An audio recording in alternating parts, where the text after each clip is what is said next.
All right, buck up. We begin with a Fox News alert. The suspect in the killing of the UnitedHealthcare CEO Brian Thompson has been charged after being arrested Monday at a McDonald's in Altoona, Pennsylvania. Right now, he's being held at a jail in Huntingdon, Pennsylvania. Yep. Alexis McAdams has been covering the case all week long from the time of the shooting, actually within the hour. Alexis is now joining us here. Alexis, bit of a surprise that we found him in Altoona. That's right. And it came in from a 911 call from a worker of that McDonald's. So that's how this case ended up breaking, according to authorities. So the manhunt for the killer now ending at that McDonald's in Pennsylvania. Luigi Mangione is facing a wide range of charges now, including murder right here in New York City. So the 26-year-old, you see him there on your screen, he was cuffed, then walked out of a Pennsylvania police department overnight. He's kind of looking around at the media, seeing who's out there, and there were a lot of cameras capturing his every move. Mangione then stood in front of a judge who explained that he could be extradited to New York City because he was hit with some charges in Pennsylvania, but the ones in New York City are the ones that are the most serious, including murder. So this comes after a McDonald's employee spots Mangione in Altoona, Pennsylvania. It's like a 4.5-hour drive away from where this murder happened. That person called 911 to report the sighting, saying, I think I recognize the guy in the wanted pictures, specifically his eyebrows and his eyes, because he was wearing some type of surgical mask as he was eating inside that McDonald's. Mangione was sitting there wearing that mask. When officers pulled up and asked him some questions, they said, remove your mask, and then questioned the 26-year-old, who they say started shaking visibly, acting really nervous when they asked him, were you recently in New York? Then he handed over a fake ID, and that's key because he used that fake ID, sources tell me, to check into a New York City hostel before the shooting. Mayor Eric Adams has been thanking the officer out in Altoona who caught Mangione. Listen. Hey, Tyler. I guess we found your guy. Yes, we as New Yorkers, we appreciate it.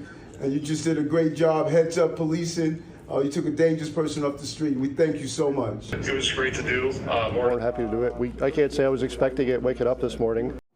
Yeah, and that's the thing. You just have to keep your eye out, and that's exactly what the worker did at McDonald's and the authorities there in Altoona. Mangione is facing these charges on your screen, including second-degree murder in New York and possession of a loaded gun, a gun they believe he printed on a 3D printer. Mangione had a backpack with them at the time of the arrest. Inside was a handwritten note that they say explained a possible motive, talking all about how he was in severe back pain and talking about the healthcare industry, saying it was a big scam. Also inside was a weapon. The Ivy League grad and Maryland native who went to a really expensive prep school and then went to UPenn reportedly mentioned UnitedHealthcare by name. Reading this, they say, parasites had it coming. I do apologize for any strife and trauma, but it had to be done. So some disturbing words there that will all be part of this case. This is who was killed on your screen. He was a dad of two. He was only 50 years old, in town for work. He worked for UnitedHealthcare for like 2 decades and was shot at least 2 times. In that video, he kind of gets shot in the leg first,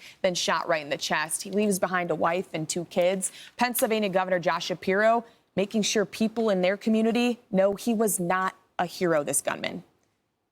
In some dark corners, this killer is being hailed as a hero. Hear me on this. He is no hero. The real hero in this story is the person who called 911 at McDonald's this morning. So Josh Shapiro using that moment to let everybody know, how he personally felt about some of the abhorrent behavior of people who thought this guy was anything but a murderer. But let's focus on the manifesto if we can. Handwritten, 2.5 pages, condemned the healthcare system. The document specifically mentioned UnitedHealthcare, the insurance giant. He also, as you said before, one of the quotes was they called them parasites. He saw the document, he says, I do apologize for the strife and trauma. You think? Yeah. As I killed the father of your family and your husband, I apologize for that. But it's clear there was one person who was the high school valedictorian, went to UPenn, and it seems to be a different person now. Yeah, something changed. You can listen to his speech when he was a valedictorian, at that prep school in Maryland, and he's talking all about how the class there in 2016 wanted to get out there into the world and make a big difference. And now you look at, he had a bright future. His family had posted about that. He was very intelligent in the classroom. And now with this, he's looking, to spend the rest of his life behind bars. Well, and people are starting to do a deep dive on his online profile. And I believe it was the Wall Street Journal looked at the reviews he wrote on books he had read. And among other things, he gave a book about the Unabomber's manifesto 4 stars. And we don't know exactly why, if this guy is the guy right now. He is, he's still the alleged shooter. But it is interesting when you start to look at his online stuff, his X account, formerly known as Twitter, features what looks like an X-ray of somebody who's gone through spinal surgery. That's right. And, people who've known him say that back pain affected all parts of his life.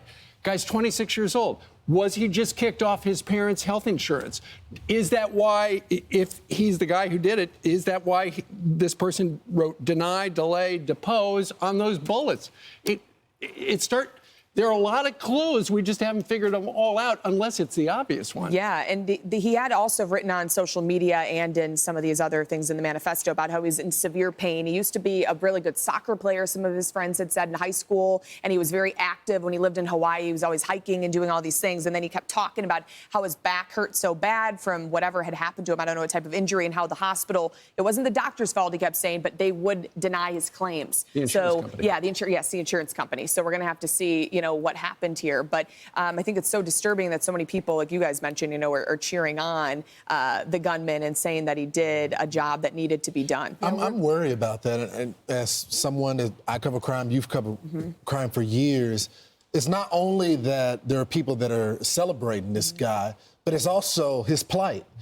People being upset with the healthcare industry, the fact that people almost find him sympathetic, even if you start to get deeper, and if this allegation about the back pain being so much painful that led him to this. The trigger. I'm concerned that the jury, there's someone in there that can relate, that will let a guy like this off. I've never seen anything like this before. I know. And then as the investigation continues, yesterday, we saw so many divers out there in Central Park. They were searching for any evidence they could find, like the other backpack that had Monopoly money in it. So that could come into play in a courtroom. And then also the backpack he had with him in Altoona, that backpack had a weapon in it. They don't know if that's a specific weapon, I'm told, that was used in the shooting. Right. So did he print multiple guns? Did he have other possible possible victims that could have been coming? We don't know. It's hard to even believe that you can do that.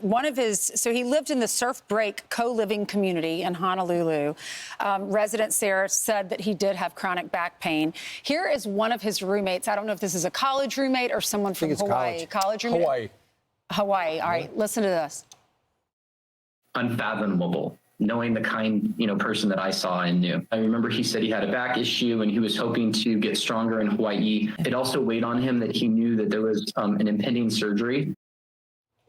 So we're wondering, is that what caused him to snap? Was he in so much pain? But now he's going to be sleeping on a bed in a prison. The pain's going to be worse. That's right. They have him in a holding cell. He's going to be possibly, in federal lockup. If you look at the charges that could come from printing a gun, I don't know what kind of facility he'll be in. But yeah, he's going to have big problems here down the road. And you got to wonder, too, did his family, did anybody recognize those pictures? How did a guy at McDonald's in Altoona say, hey, I think I've seen that man? And the family did not, according to investigators. Alexis, our stage manager, Chris, said, why not first degree, which is capital murder?